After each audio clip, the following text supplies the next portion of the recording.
I'll ask the Honourable, the Deputy Premier, to grace us with prayers. Thank you, Mr. Speaker. Let us pray.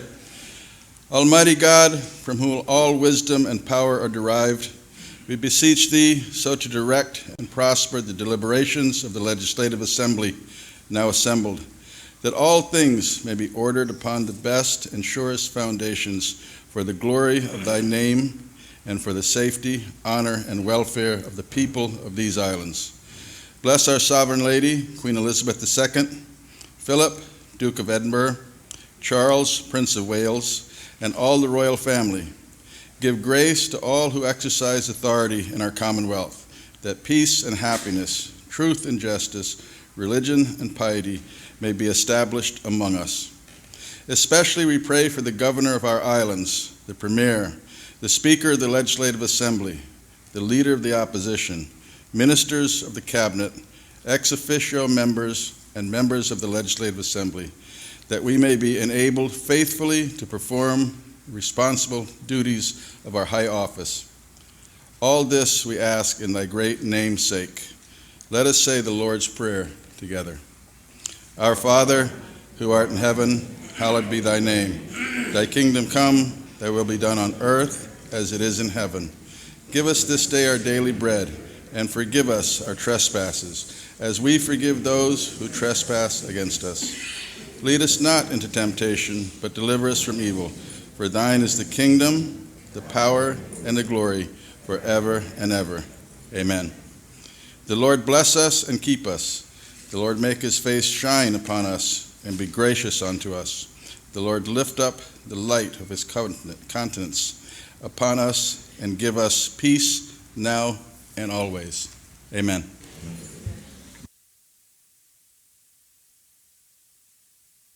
Please be seated. Proceedings are resumed in this Honourable Legislative Assembly.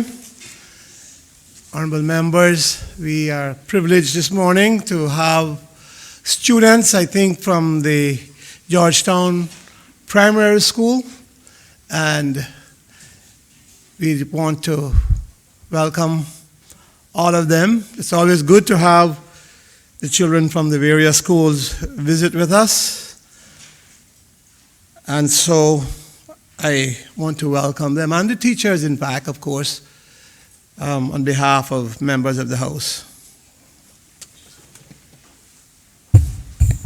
The member from Georgetown Central. Thank you, Mr. Speaker. If you allow me to give way, I would like to send a special thanks to the Year 4 class of Georgetown Primary, whose purpose here today is to learn a little bit more about the structure of Parliament.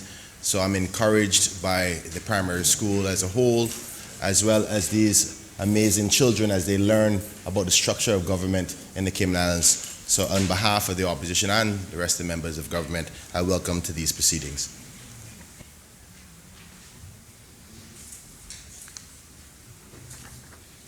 Administration of oaths or affirmations. None. Reading by the Honourable Speaker of messages and announcements. None. None. Presentation of papers and of reports.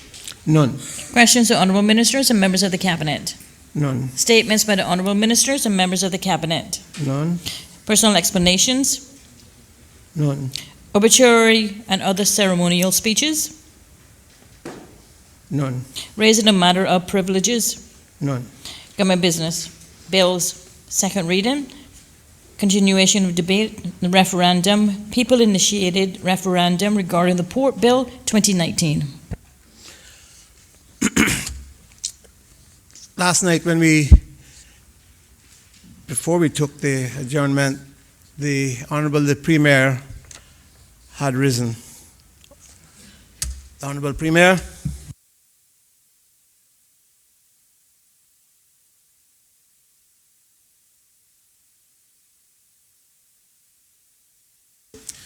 Thank you, Mr. Speaker. Good morning.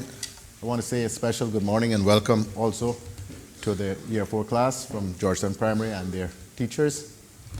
Thank you all for coming. I hope that your experience here is something that you will find helpful and useful as you learn more about civics and the way government works. Mr. Speaker, last night, in a dramatic flourish worthy of the best thespians from the Royal Shakespeare Company, the member from Georgetown, from West Bay North, announced his intention to cross the floor and to join the opposition, ostensibly because of his opposition to the government's policy to build the cruise and expanded cargo port. Mr. Speaker, in the course of the speech he made, which preceded his departure from the government benches, he urged me as Premier to release my cabinet from collective responsibility in support of the bill before the House.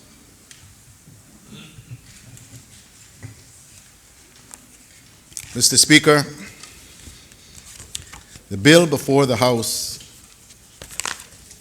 has as its long title, "A Bill for a Law to Provide for the Holding of a People-Initiated Referendum on the Issue of Whether the Islands Should Continue to Move Forward with the Building of the Cruise Berthing and Enhanced Cargo Port Facility and for Incidental and Connected Purposes." For emphasis, Mr. Speaker, I will repeat the first line.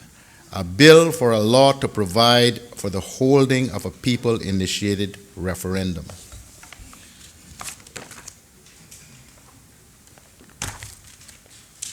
Mr. Speaker, the ability for the people, the registered electors, to call for, as they have done, and to require that a people-initiated referendum be held derives from the provision in the Constitution contained in Section 70, which, Mr. Speaker, for completeness and hopefully for edification, with your permission, I will read. Section 71 provides, without prejudice to Section 69. Section 69 is essentially the government-initiated referendum provision. A law enacted by the legislature,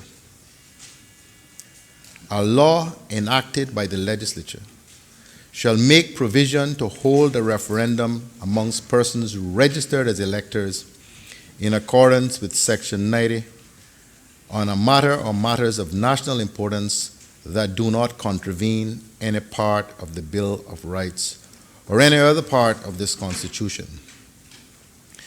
Subsection 2 provides, before a referendum on this section may be held, A, there shall be presented to the Cabinet a petition signed by not less than 25% of persons registered as electors in accordance with Section 90.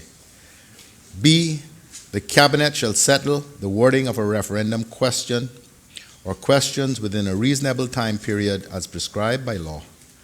And C, the Cabinet shall make a determination on the date the referendum shall be held in a manner prescribed by law. And 3, subject to this Constitution, a referendum under this section shall be binding on the government and the legislature if assented to by more than 50% of persons registered as electors in accordance with Section 90. Mr. Speaker, I have taken the time to read all of that, to say to the member from Georgetown North, West Bay North, and this entire House, and more broadly, the country, that if this legislature fails to pass the bill currently before the House, there is no basis for the holding of a referendum. The Cabinet would have discharged its responsibility by accepting the petition, working out the terms of the question and the date, and bringing the bill to this House. I hear, Mr. Speaker, as I hear a lot of things, rumblings on the other side that some of them may decide not to vote for the bill. Some may abstain. Some may vote no. That is entirely their democratic right. But be it understood by all that a failure to support this bill is a vote against the holding of a people's initiated referendum. So I'm not sure, Mr. Speaker, what the member for West Bay North was scolding me about. We, Mr. Speaker, have brought the bill. Every member of the government and the government's backbench who have spoken in support of the bill. But, Mr. Speaker, just to make it absolutely clear, I, as Premier, here and now, release my cabinet from the provisions of collective responsibility and allow them to vote however they wish with respect to this bill. We shall see in due course who in this House truly supports the holding of a referendum initiated by the people, by a petition of the people. Mr. Speaker, the government policy articulated not in one manifesto, but in two, not through one election cycle, but two, has been for at least 6 years to build a cruise and enhanced cargo port. Anyone who paid attention to the process could not have failed to miss that the government was intent on doing this. It has been carried over from the previous administration. Immense amount of work was done then into this administration. So I doubt anyone can truthfully say that they were and have been unaware that this was a key plank of the government's policy platform. Now, Mr. Speaker, a not insignificant number of people plainly disagree. That's why the petition, albeit it took a while, but has garnered the support it has and has allowed it to come here. Mr. Speaker, I have absolutely no argument with that. Mr. Speaker, you know, because you and I were on opposite sides of the table, you know how hard I personally battled for that provision to be in our Constitution. Not everybody agreed. I, Mr. Speaker, hold fast that a democratic system, as messy as it can be, is the best form of administration known to man. And when I say messy, Mr. Speaker, just look what's happened in the UK. And it's happening in the UK. But the democratic system is working. It is working. And on the 12th of December, there'll be an election, and then we'll see what happens. But that's how a democracy works. So, Mr. Speaker, these things tend to be very divisive. I have been deeply saddened, as I'm sure have many, at some of the exchanges and the dialogues and the hate speech that particularly appears regularly on CNS. But that's not just in relation to the issue about the port. The people who seem to post on CNS seem to hate Cayman and Caymanians with an increasing passion. It is very, very worrying. And not just me, everywhere I go, people talk about it. So, Mr. Speaker, just because I and the government I lead support a particular policy position does not mean that we are traitors to some cause, that we hate the environment. It does not mean, Mr. Speaker, that people who support what we are doing ought to be subjected on radio shows by leaders of the CPR to being called pigeons, stool pigeons, Kool-Aid drinkers, uneducated. Mr. Speaker, Don't forget that I have best seat in the house. Push your seat. Right. They need to be seated for a while and see how pushy this is. Mr. Speaker, I haven't been around quite as long as you, but the 6th of next month, 8th of next month, next Friday, will be 19 years since I was first elected. I have succeeded in 5 election campaigns. I have fought more than my share of battles, politically speaking. I am used, Mr. Speaker, to criticism and to being beaten about the ears and worse. It's part and parcel of this life that we, and I in particular, have chosen. Mr. Speaker, as I've grown older,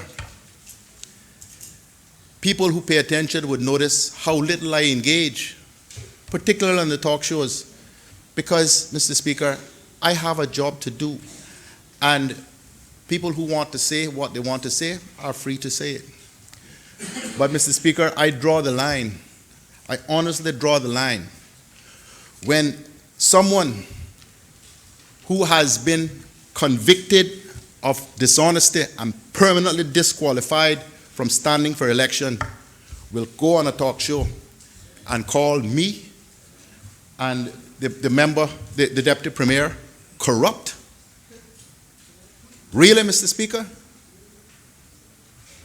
I draw the line, Mr. Speaker, when another key leader of CPR, who, as you know as well as I do, was engaged in the tender process for the port in 2012, and who turned up on my porch to complain because they didn't get the contract,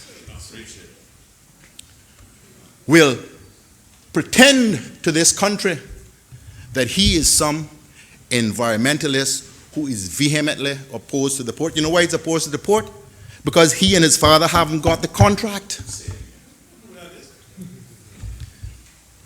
Mr. Speaker, that's where I draw the line.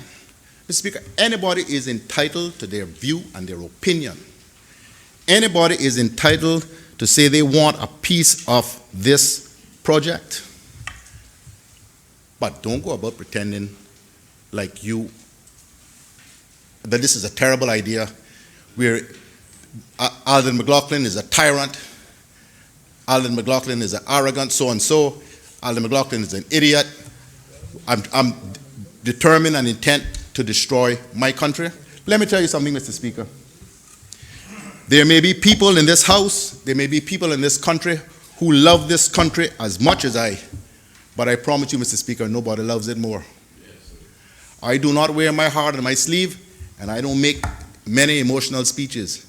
But, Mr. Speaker, I have done what I've done to this point in my life because of my undying passion and love for this place I call home. Mr. Speaker, I don't always get it right, and I rub some people the wrong way. That is fine. But the reason I am convinced that I have survived this long in politics is because the people who I represent understand that for all his faults, Alden McLaughlin loves this country, he cares about it, and he will do everything in his power to make it better. That's why I am here still, Mr. Speaker. Mr. Speaker, I have nothing more to prove in terms of climbing the political hierarchy. I am Premier for the second time. After that, it is the graveyard you go. Mr. Speaker, I have had and I still have zero interest in serving long periods of time to say I'm the one who's been here the longest. What I've always cared about is what I am able to achieve for my country in the time that I am allotted. Mr. Speaker, 19 years of my life have gone by so quickly. I look at my sons, 27 and 24, and I say, geez, where did the years go? I missed so much of their growing up because of this. Mr. Speaker, I have no interest in beating my life out on the opposition benches, complaining and criticizing about what a government is doing or not. My ambition always was to be in a position where I could help to shape the future of this country. And Mr. Speaker, that is why, as criticized as I have been and still are, for forming with you this coalition government. Mr. Speaker, anyone that knows me should know that I harbor no grudges, I hold no ill will. Believe you me, I will remember what you did or didn't do, because I'd be a fool not to. But Mr. Speaker, I carry no weight of hate or anger on my shoulders. When I put my head down in the night, the only thing keep me up will be worrying about what the next issue is that I have to deal with. Not about anything else. Mr. Speaker, I am a pragmatist to my core. Politics is the art of the possible. Sitting over there, as my good friend, the leader of the opposition does, for 3 consecutive terms, wandering in the political wilderness, achieving zero for his country and his district, is not the fate that I ever wanted for myself. Aside from a difficulty with simple arithmetic, not understanding that himself and the member from Northside alone could not form a government in 2013, or in 2017, that 5 of them could not a majority make. Mr. Speaker, the leader of the opposition is a good and decent man. He has been my friend for many years, despite the licks that he has given me and my vain attempts usually to return a few. But Mr. Speaker, we choose our lot in life and where we want to be.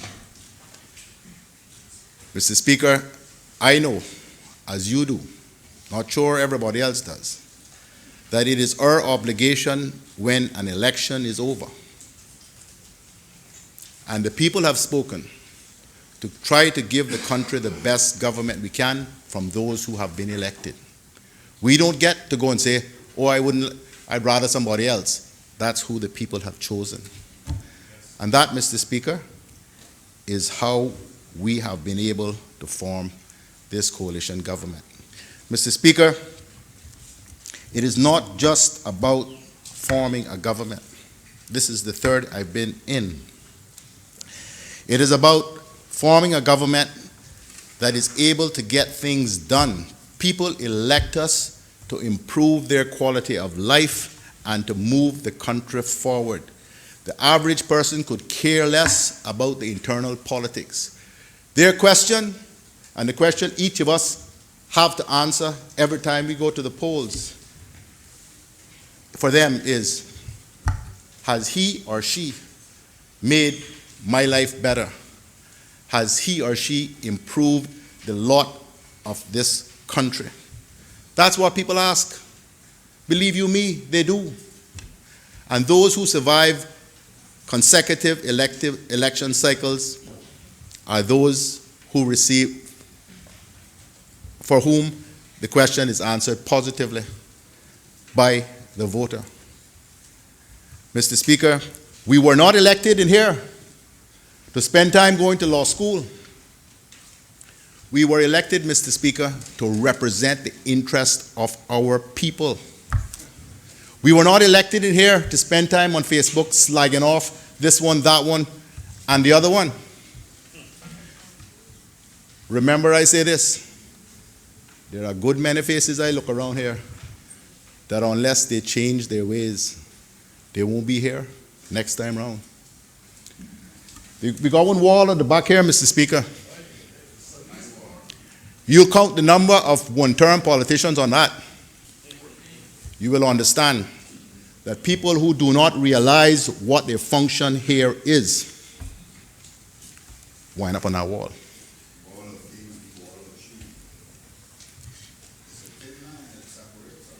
Mr. Speaker, this is a divisive project.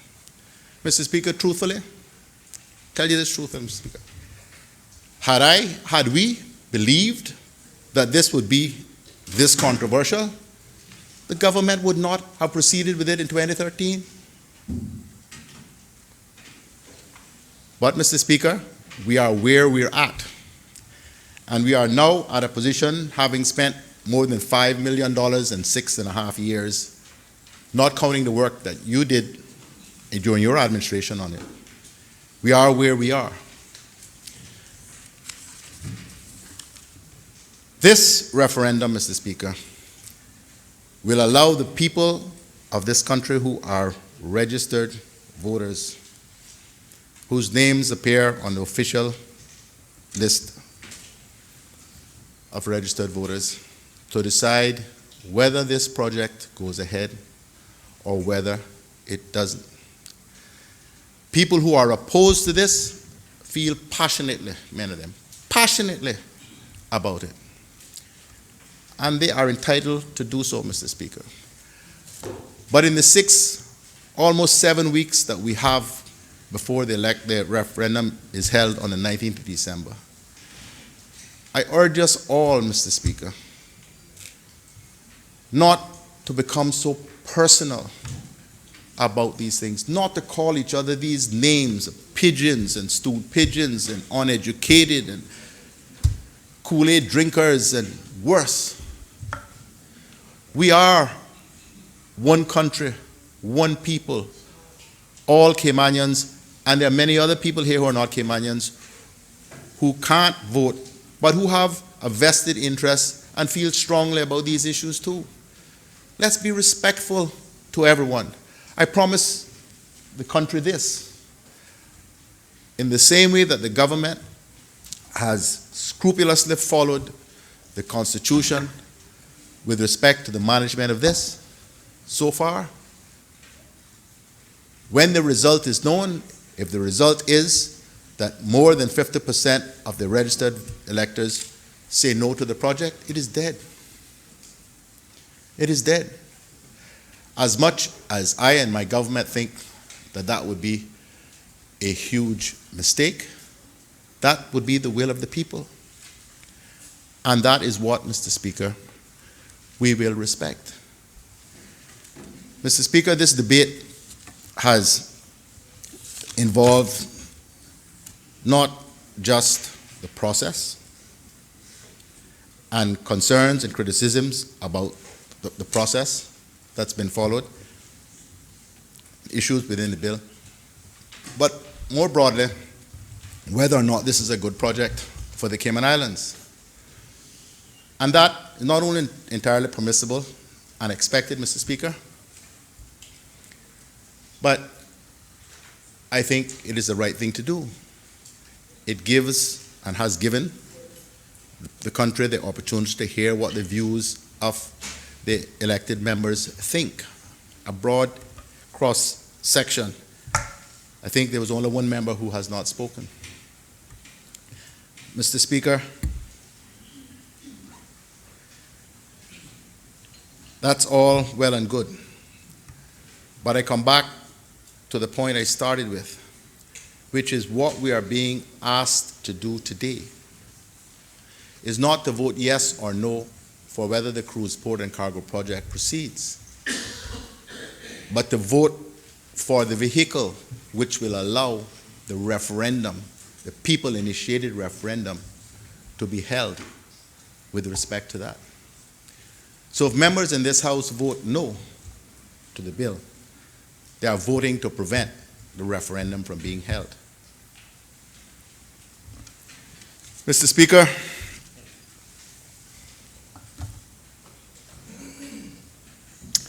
I listened very carefully to what the opposition had to say about the bill, and indeed what they had to say about the project.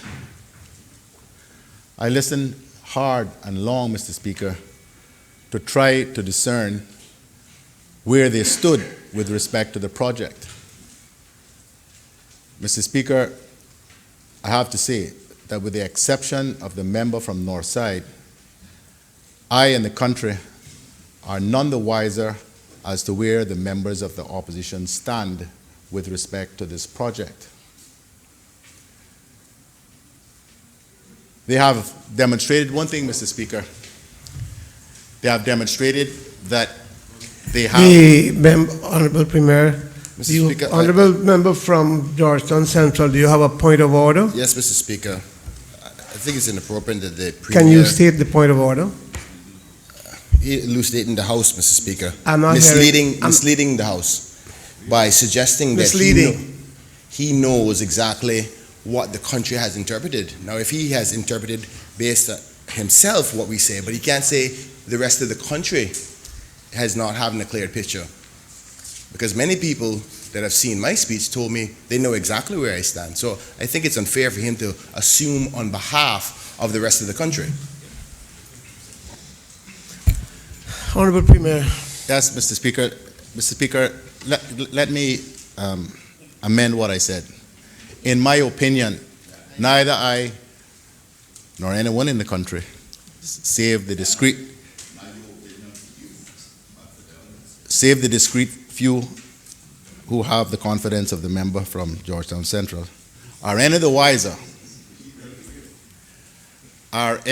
wiser as to where they stand on this matter. Mr. Speaker, what the members of the opposition, leaving aside the member from Northside, have demonstrated is an incredible skill in balancing and on a very, very narrow fence, so that depending on which way they feel the wind's blowing, they can determine their trajectory. Mr. Speaker, there was the very telling position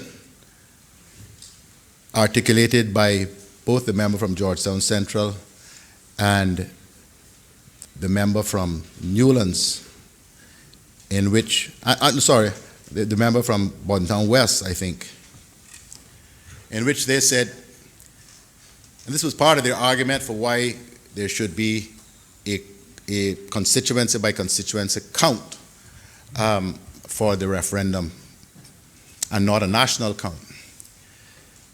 They want to know, they say, how their constituents have voted, and if it is determined that their constituents voted yes for the port, they'll pick up the shovels and go down there and start digging. Now, Mr. Speaker, that sounds very good.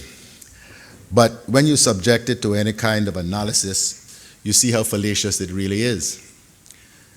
Mr. Speaker, We are elected to represent. But represent means leadership as well. Mr. Speaker, if the majority of people have voted no, it is rather late for the members to decide that's the position they're going to take. Member from Bontown West. Thank you, Mr. Speaker. And just, I think the Premier is, Do you have a point of order? yes, I do. I think the Premier is, was misleading or misunderstood what it was I said, because what I also indicated, which he convenient left out, if it gets approval, is that by not showing also how the vote count went, his own members are also in the dark, and I think I also alluded to the fact that that was being done to make sure to keep them in line also. So if he's going to put what it is I was speaking about, and he needs to put everything in its full context, not just part of it, because he needs them in the dark too to keep them in line. We take that as an explanation. Yes, sir. That's all right. I thank the member for the clarification. Mr. Speaker, that might appear to be a convenient ploy, but it is, Mr. Speaker, in reality, an act of political cowardice and demonstrates a real lack of leadership. At least we know where the member from North Side stands, and we can't paint him with that brush. Mr. Speaker, he has always, the member from North Side, been against the cruise port, and indeed the enhanced cargo port. As long as I have been here with him these past 6.5 years, that has been his position. I disagree fundamentally with the premise of, or premises of his objection, but I respect the fact that I know where, and the country knows where he stands. This nice dance that the opposition have done and are doing does, Mr. Speaker, a real disservice to their role as proper representatives. It's only been, Mr. Speaker, in the last few months that a number of them, notably not the leader of the opposition, but a number of them have decided to hitch their wagons to this train, this CPR-led train, because they think, Mr. Speaker, it is going to reach a particular station. But, Mr. Speaker, we shall see. That is my view. The judgment is not mine to make. The final judgment is not mine to make. It's them that have to face their electorate. Mr. Speaker, everybody knows what my position is, Mr. Deputy Leader. By contrast, Mr. Speaker, contrast to the position of the member from North Side, the leader of the opposition spent a lot of time while he was on his feet commenting on a great many things, but little really addressing the issues before us with the referendum bill and the cruise and cargo port. He rambled and he weaved so much that I was reminded of the quote from Alice in Wonderland, where Alice asked the Cheshire Cat, "Which way do I go?" The cat replied, "That depends on where you're going." "I do not know," said Alice. The grinning cat wisely responded, "Then it does not matter which way you go." That, Mr. Speaker, was the leader of the opposition. He did not really know where he wanted to take the debate, and so he went everywhere. So much so that he did not even realize that he had run out of time. And you, sir, in your unfailing generosity, had to grant him an extension.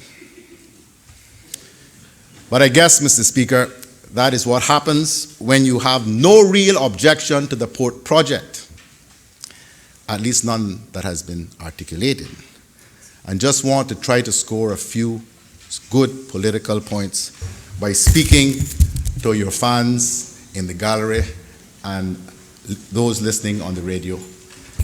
The member wants to help, Mr. The Speaker. Honorable Leader of the Opposition, do you have a point of order? And if my good friend considers it a point of elucidation, then I would. That's a- no longer speak. Okay. That's allowed as long as Yeah. it's. Number within one, I'm reason. not Alice in Wonderland. And neither am I steel darker running down the road with the tail hanging out behind him either, hitched on to me. Nothing is hitched on to me, as he so eloquently explained. You remember the steel darker song? Mr. Speaker, the I do. Premier is trying to infer that the country does not know where I'm at. At least he doesn't. I suspect it's those speechwriters who were listening and not him. Mr. Speaker, I have said on numerous times, and I said it again recently in here, that there are different methods I cannot support based on my experience what the government is proposing to do out there.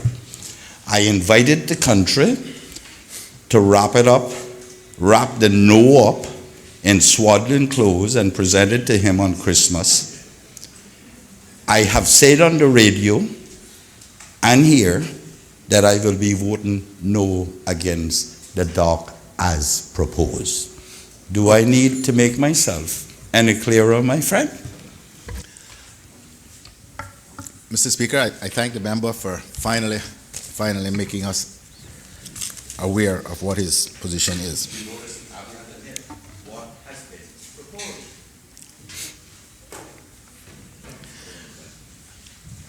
Mr. Speaker, in attempting to score his political points, the Leader of the Opposition spent a lot of time reminding the country about the fact that you and I have had our share of political differences in the past. Mr. Speaker, I don't know that the country really needs much reminder of that. We all know that history well. Mr. Speaker, he spent some time reading from the considered position of the opposition at the time, which I led and of which he was a member. Mr. Speaker, he also read from a press release that we had issued following the outcome of the referendum on one person, one vote. And again, Mr. Speaker, I do not resile one moment from what I said in any of those pieces of correspondence. Mr. Speaker, but what you and I and the country also knows well, as he does, is that despite our political differences over the many years, we have always been able to find ways to work together for the benefit of the country, and that continues through to today. Otherwise, Mr. Speaker, I wouldn't be Premier and you wouldn't be Speaker. Mr. Speaker, there have been many on the various radio shows and on the social media commenting negatively that you and I and our respective political parties have been able to put together with some independence this government of national unity. But what the naysayers don't seem to understand, as I said earlier, is in the aftermath of an election, it is the duty of those who have been elected to put together the best government you possibly can. And Mr. Speaker, despite the early hiccups that we had in trying to form the government, I have to say the government has worked very well these past 2 years, almost 2 years and a half. And not only worked well together, we have achieved and are achieving many very good things for this country. Mr. Speaker, we have demonstrated, even with with the departure last night of the member from West Bay North, who quite frankly has never engaged with the government since it was formed. despite that, we have demonstrated, Mr. Speaker, that we have the ability to work together and, importantly, to stay together. When you are dealing with a coalition government, Mr. Speaker, that is not always an easy thing to do. And anyone who thinks that the 6.5 years that I have been Premier has been a bed of roses really don't begin to understand what it takes to bring a group of people together, hold them together, build consensus, and get things done for your people. Mr. Speaker, I have heard the leader of the CPR that I referred to earlier describe me on a talk show as a tyrant. Ask any of these people around here, at the back of me and alongside me, how much of a tyrant I am. If I was the tyrant that he is, this would not have lasted a dog watch. Mr. Speaker, it is about building consensus, valuing the contributions of every member of the team, taking them on board, being prepared to have your own views taken apart. And other people say to you, Premier, I hear what you say, but we can't agree to that. And accept it. That's why I'm still here, Mr. Speaker. Ask any of them for their testimony. Mr. Speaker, can't say that about the opposition. My dear friend, the member from Northside, he went inside the kitchen to get a cup of coffee, and when he came back, he had lost his seat.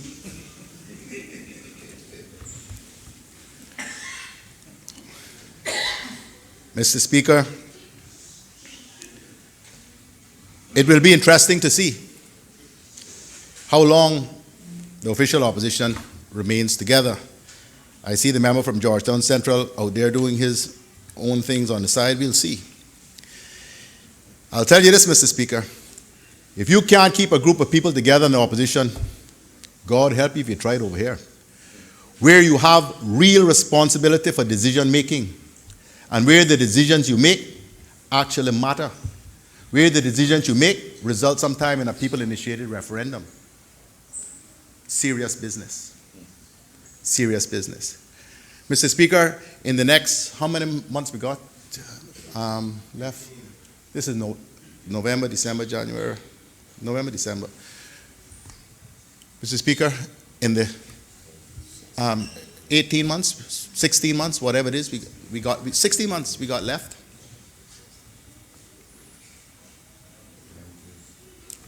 I invite this country to listen, to hear what is the roadmap for this country that eclectic group who make up the official opposition have planned. Mr. Speaker, the deputy leader of the opposition is saying I act like I was never over there. Mr. Speaker, that's where I understood what it takes. Mr. Speaker, you know because you were on the other side. Mr. Speaker, I spent 3 of my first 4 years in opposition. I spent the next 3.5 years because we had Hurricane Ivan. 4 years in government, 4 years in opposition, and now 4 years in government, and now in my 5th term. Mr. Speaker, I understand very well the challenges of being in opposition, but I've always understood, even in my harshest criticism of your good self and your government, that if we wanted to replace you and your government, if we believe that we could do a better job, we had to do more than criticize. We had to show to the country that we had a plan and we had the people who could execute the plan and persuade them to vote that way. What is the country hearing from the opposition? Nothing but rancor, discord, and criticism. Ask their constituents, not all of them, but some of them, how much they think the elected members of the opposition are doing for them. I know because I asked them. Mr. Speaker, the opposition job I respect. It is not opposition's job to agree with everything the government does. But it's also not the opposition's job to oppose everything the government does simply because it's the government who's doing it. If you think we can do it better, that should be your proposal. If you have an alternative, that should be your proposal. What have you heard about the cruise and cargo port? Nothing but prophecies of doom and gloom. Mr. Speaker, when we took office 6.5 years ago, unemployment in this country was at 10.5%. Mr. Speaker, the Minister for Tourism and the then Councillor, who is now Minister for Infrastructure and Commerce, and myself in particular, delegations of people from the taxis, from the cruise tour operators, even, Mr. Speaker, completely unrelated to this, or perhaps not completely, but mostly unrelated to this, quarry operators, developers. Mr. Premier, you got to do something. We're losing our businesses. Mr. Speaker, those first 3 years, the hardest years of my life, I despaired. No matter what we seemed to do, although some of the key indicators were pointing in the right direction, we simply couldn't seem to get past this unemployment issue. The member from Georgetown Central, the member from Newlands in particular, and to a lesser extent, the member from Bordentown West, down here with motions calling for some various forms of relief for people who are unemployed, save people houses, change pension provisions in the law, hammering us constantly, Mr. Speaker, about what we're doing for our people. Mr. Speaker, we had a plan and we executed it. They hammered us about giving concessions to developers. Mr. Speaker, those concessions are what kick-started the economy in the aftermath of the 2008 recession. You ask any developer how many concessions they get from us now. We don't need it, Mr. Speaker. My point, Mr. Speaker, is that the opposition just zooms in on a particular issue, make no connection between what they are objecting to and the broader economic picture. God help this country if they were in charge of directing this economy.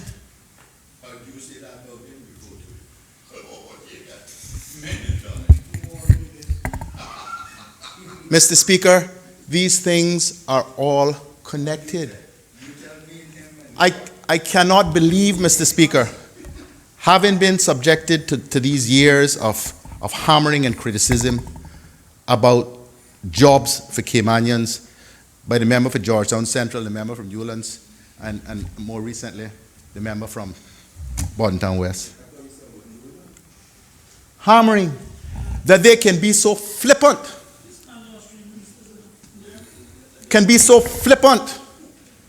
about the jobs of the 4,500 plus people who are engaged in the cruise industry. Absolutely flippant. They don't matter.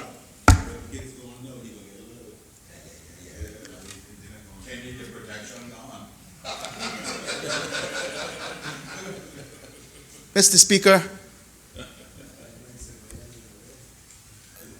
how can you on the one hand claim that you are the voice of the voiceless, help for the helpless, You are the one who's going to continue to hammer for jobs, jobs, jobs for your Caymanians. And you're at risk of losing 4,500 of them, and it don't matter.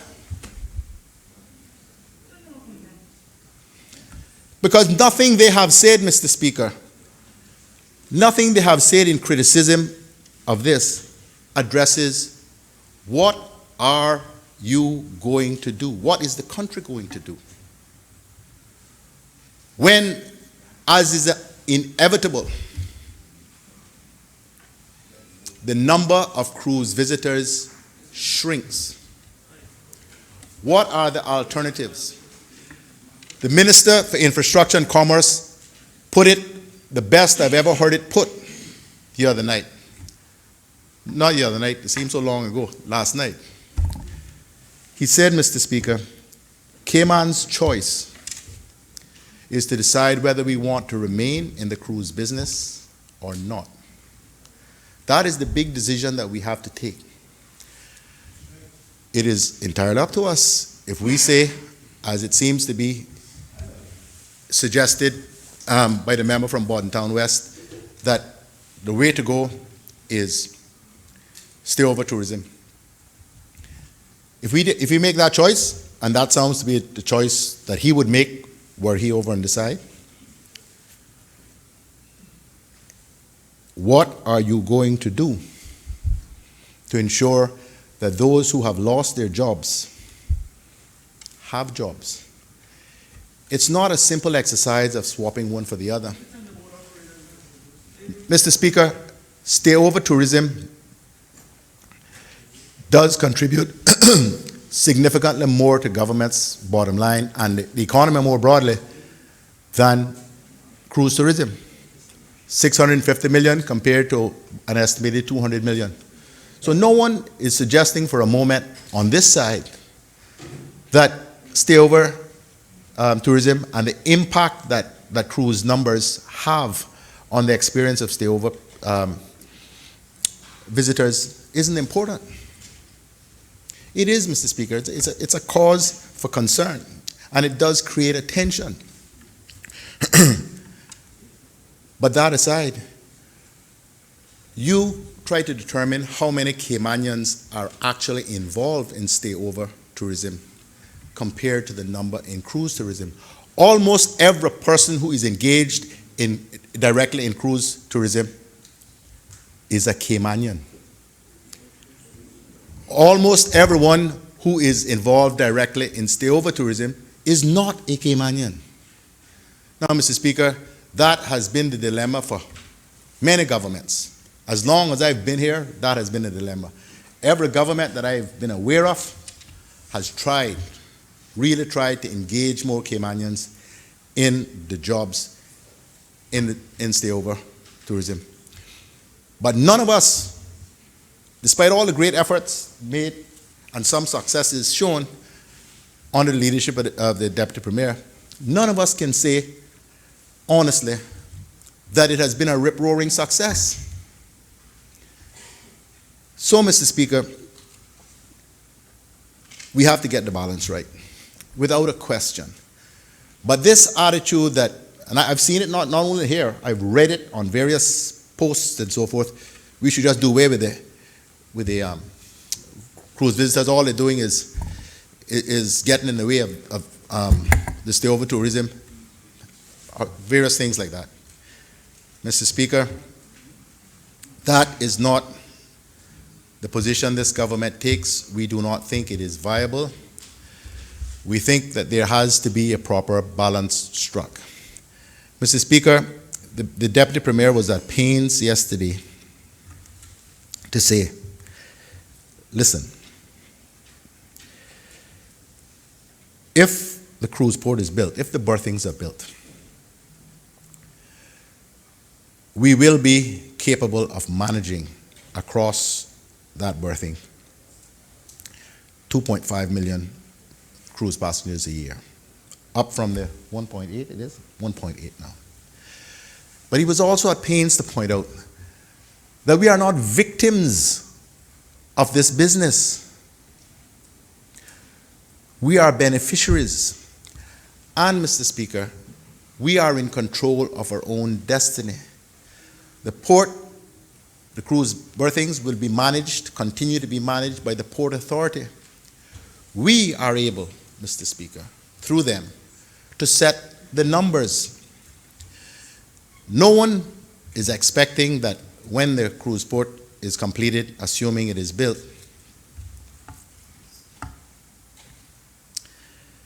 3 years or so from now, that we will automatically zoom from 1.8 to 2.5 million cruise passengers.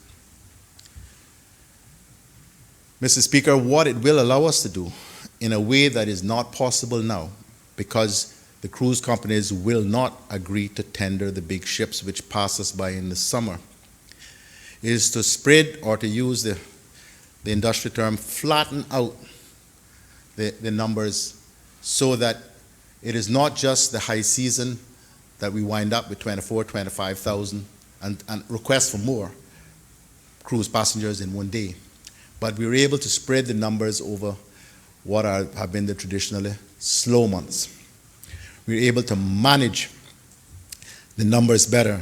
We're able to provide a more consistent revenue stream to those who are engaged in the cruise business. Mr. Speaker, all of the reports indicate, and anecdotal evidence makes it clear, that Cayman needs to provide more in terms of attractions. We need to do that. We all are aware of the strains on infrastructure, particularly road systems. We are working, Mr. Speaker. Lord knows we are working as hard as we can to address particularly the road system issues. The reality, Mr. Speaker, is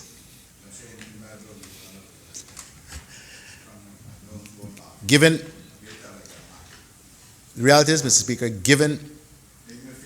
the state of the economy, Cayman's population has increased. The resident population has increased by more than 12,000 people since we took office, or certainly I, as Premier, took office 6.5 years ago. Mr. Speaker, that is a sign of growth. Whenever we have these growth spurts, it creates significant stress on infrastructure and social issues as well. I've lived long enough to have lived through a number of them. And we have to manage growth, Mr. Speaker. But this much I know. I have also lived long enough to know that any time the economy slows down in any significant way, we have significant unemployment, and we have real social issues. We have increased crime. Mr. Speaker, not everyone subscribes to my view about this, and I'm not expecting everyone to, but I am telling you, I have studied enough of societies across the world to understand that when a society stops growing, it starts dying. Believe me when I tell you that. Those who suggest that we can be insular, that there is some tap over there that we can just turn off, we've had enough now, and everything is just going to continue in Cayman perfectly fine. I hear the member from Bordentown West suggesting essentially that, this is,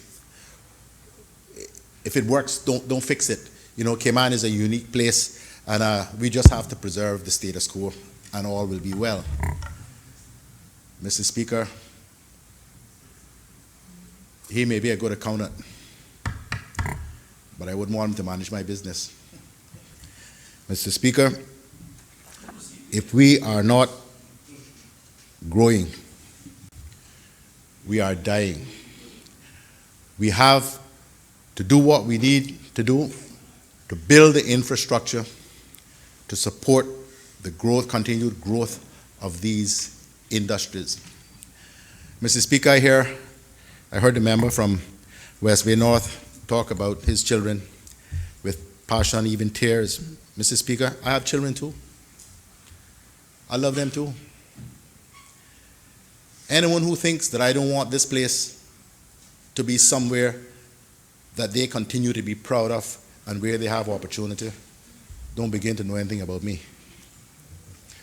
So, Mr. Speaker, you know, they paint us on this side over here as some kind of tyrants who don't live in the real Cayman, don't understand what the issues are that the average person is facing. Mr. Speaker, I can tell you this. I move all over this little country in all kinds of diggings, if you want to call them that, where people say I shouldn't go because the premier may be at risk. It ain't no one in here that knows any more about the social challenges in this country than I do. They may know as much. There's no part that I don't go. I listen to people all over the place talk to me.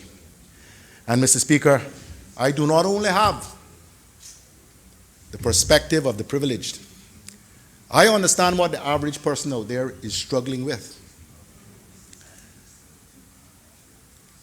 That, Mr. Speaker, is why I believe that the no vote will fail to get 50% plus one. Because when I talk to the average Caymanian who struggles, when I talk to the people who make a living from the cruise business, when I talk to the people who hope to get good jobs during the construction and who will be able to provide additional services, the people in the restaurants, those are the people who tell me it is all well and good for those in CPR who live their daily lives in air-conditioned offices to say what they say. They don't understand. They don't feel what we feel when we struggle to make it from day to day. Mr. Speaker, I represent a constituency where I got an overwhelming support, even though there were two people running against me. Mr. Speaker, 36% of that electorate, which is about 1,000 people. No, yeah, about 1,000 people. Only 880 something came out to vote, but about 1,000 people signed the petition. Does anybody believe that I don't understand that that is a significant number? But I also know that is not the majority. And Mr. Speaker, any of my constituents who have written me, I have responded to explain to them why the government takes the position that I did. Aside from the fact that it was in our campaign manifesto, clear as day. Mr. Speaker, I respect their views, as I must. But I am their representative, and I must demonstrate leadership, and I must also, Mr. Speaker, honor promises I made in an election campaign. If, Mr. Speaker, at the end of the process, the majority of the country votes the project down, then, Mr. Speaker, I would have gotten it wrong. The people would have decided, but I would have discharged my responsibility. I've seen recently, this morning, an email from one of the CPR people to one of my members complaining about, and I got one from one of my constituents as well, that we are angry at the people who signed the petition. No, Mr. Speaker, not at all. I am angry at certain of the CPR key players who consistently malign myself and my character. And it's difficult for me to forgive that because I haven't done them anything personally. Right. But, Mr. Speaker, as I said at the start, the process is the democratic process. We are here to give the people a chance. I argue your case as strongly as you can, and the result will come out at the other end. But let us not forget that we are, as I said, one people, one country. Whatever the result, we all have to continue to live here and to live together. Let us not forget that.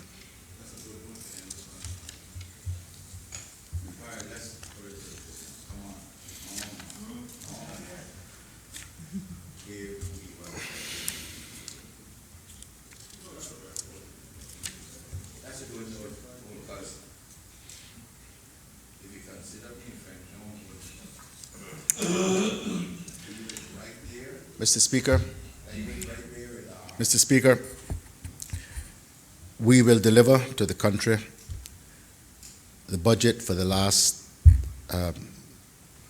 year and a half of our term on next week, Friday. And so, Mr. Speaker, I am not going to spend a great deal of time on the economic issues that the country and the world are facing today. I can promise the country we are going to deliver an excellent budget. I have been around a while, delivered quite a few budgets. This is as good as it gets, Mr. Speaker. I don't mean just the bottom line numbers. I mean in terms of what we are going to be able to deliver for people, particularly the most vulnerable in this community. But, Mr. Speaker, there are worrying signs. There are worrying signs. I said with a great deal of pride a little while ago what we've been able to do in terms of Caymanian unemployment since we took office. But all the signs say that the global growth is going to slow significantly. That's what the optimists say. The pessimists say we're headed for another recession in a year or so. Anyone who believes, as some in the opposition seem to do, that Cayman is somehow insulated from the impacts of global shocks is dreaming in color, Mr. Speaker. They do not seem to appreciate that virtually everything that happens here in terms of economic activity has as its driver inward investment.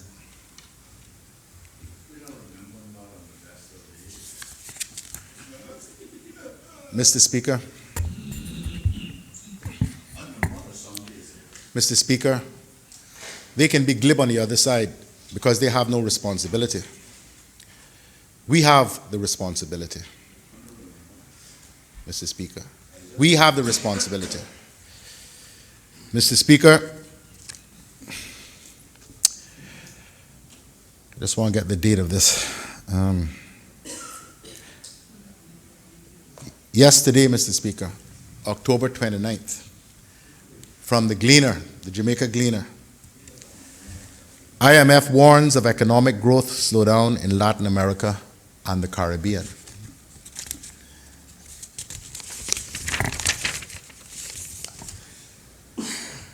This is from Washington, Mr. Speaker. The International Monetary Fund says growth in Latin America and the Caribbean is slowing down and that the region is expected to record a 0.2% growth this year.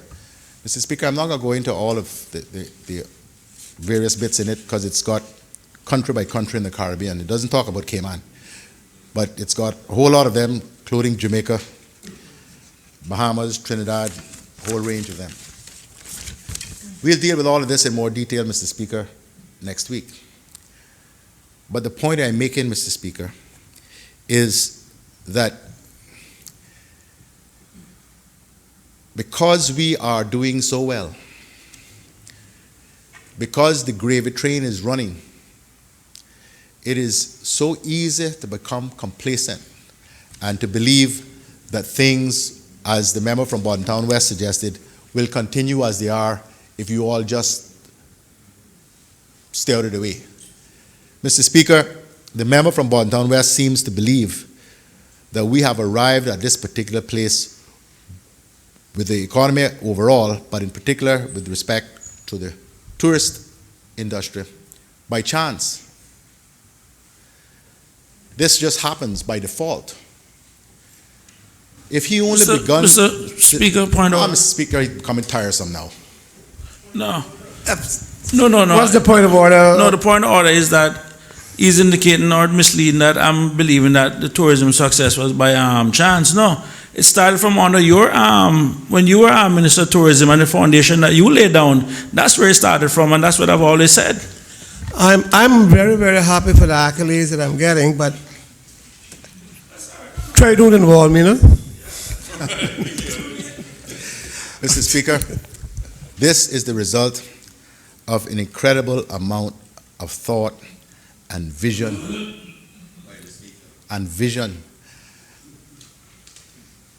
by the Minister for Tourism, the Deputy Premier, and his team. Mr. Speaker, they tried to take him and make him president of the Caribbean Tourism Association. I said, no way. As much as I want to help the Caribbean, we got to look out for right here. Mr. Speaker, that is how much he is, how well he is thought of right across the Caribbean, how much he is admired for what he has been able to do in 6.5 years.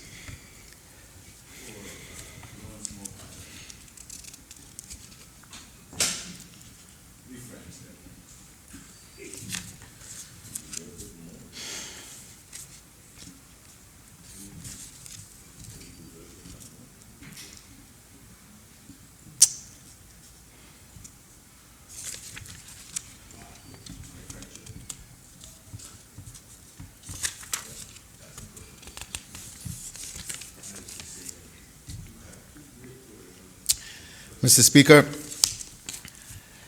I want to finish up by dealing with, again, or underlining some of the key points, and hopefully further debunking some of the myths and arguments that we hear about this project. Mr. Speaker, I will start with the financing. Mr. Speaker, it is a fallacy that the government or the Caymanian people will be paying for this project. We have kept the cost of the project to just under $200 million. Not the $400 million that some in the CPR leadership, and particularly CNS, said would be the cost. And the preferred bidder was not China Harbor, as some in the CPR leadership and CNS insisted it was. Mr. Speaker, Verdant Isle, as we all know, is the entity chosen as the preferred bidder of the project. It is they who will carry all the risks, including the funding for the cruise berthing and enhanced cargo port. They will finance all costs associated with the design, as well as for the building and the maintenance of the port over the next 25 years. Maintenance alone will cost about $75 million a year, and Verdant Isle will be repaid for building and maintaining the port by utilizing part of the money obtained from the cruise passenger tax. This deal to build the cruise berthing and enhanced cargo port not only ensures that no government funding will be used to build the dock, it also ensures that the facilities remain in the ownership of the Cayman Islands. As I've said in my debate, Mr. Speaker, the eventual increase in cruise ship passengers, particularly in the slower cruise season, means that not only will more cruise passengers bring opportunities for Caymanians, but will also grow government revenues, thus making more money available to pay for schools, scholarship, security, healthcare, and infrastructure projects like roads and a myriad of other services that government provides to the people of these islands.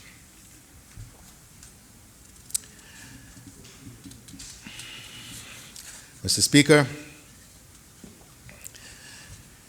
on the environmental front, we have responded to people's environmental concerns and significantly reduced the environmental impacts of the project by ensuring there will be no dredging in Hogstye Bay and no risk to 7 Mile Beach. We have committed to relocating coral, and we do believe that we can become the go-to jurisdiction for other countries that want to learn how to successfully relocate coral. Our goal all along has been and remains to safeguard Cayman's economic future while minimizing impact on our environment with the port development.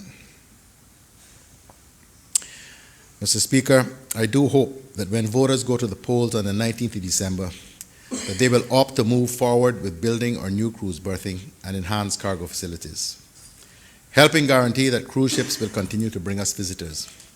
By making the right choice, existing jobs will be kept safe and more employment and business opportunities will be available for Caymanians. An enhanced cargo facility can help government drive down the cost of the goods imported to all 3 of our islands because bigger ships with more cargo will be able to dock here. We have outgrown our cargo facilities, and tying in the development of all enhanced cargo port of an enhanced cargo port with the cruise berthing facility just makes good economic sense.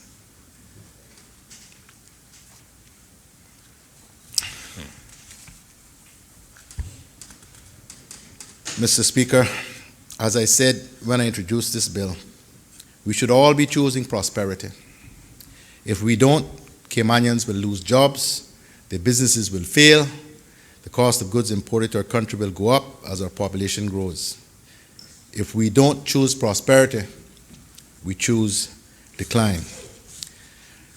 Mr. Speaker, as for me and the government I have the honor to lead, we choose prosperity for today and for the future.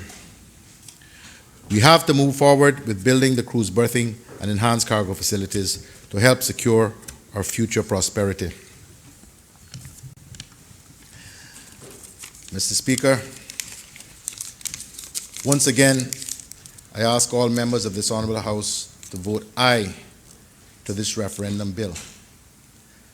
That those Caymanians who go out to the polls on referendum day vote a resounding yes to the question: should the Cayman Islands continue to move forward with building the cruise berthing and enhanced cargo port facility? Mr. Speaker, I thank the House for their attention.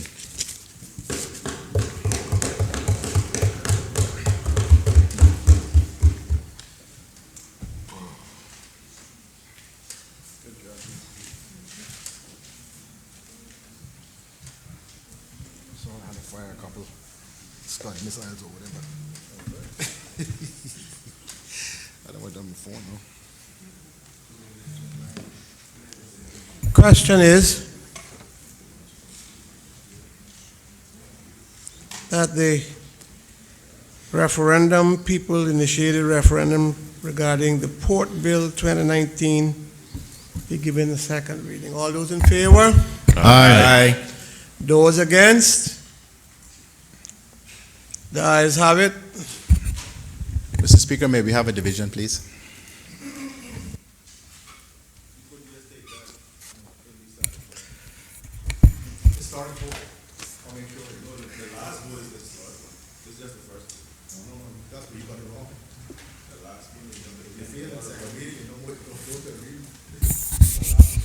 Honourable Alda McLaughlin.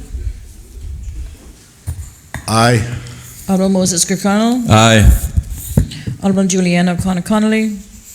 Honourable Dwayne Seymour. Aye. Honourable Roy McTaggart. Aye. Honourable Joseph Hugh. Aye. Honourable Tara Rivers. Aye. Captain Eugene Ebanks. Ms. Barbara Aye. Connolly. Aye. Mr. David White. Mr. Austin Harris. Aye. Honourable Arden McLean, Aye. Mr. Alvis Akou, Aye. Mr. Kenneth Bryan, Mr. Anthony Eden, Aye. Understand your plan, this bill can be changed. Mr. Barney Bush, Aye. Understand that. Mr. Christopher Saunders, Yes. This piece of rubbish that will block. Mr. Ezra Miller, Aye. That's what is going to disenfranchise voters, this bill.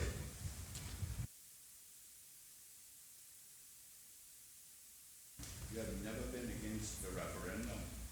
You're against the way it's got to be conducted in this bill. We got to deal with that then from it. I promise you that.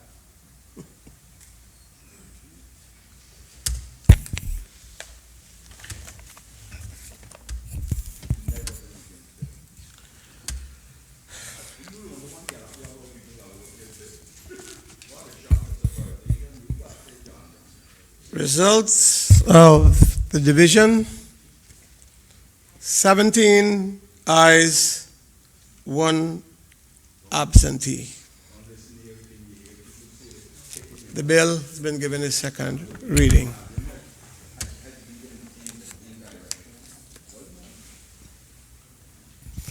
Yes.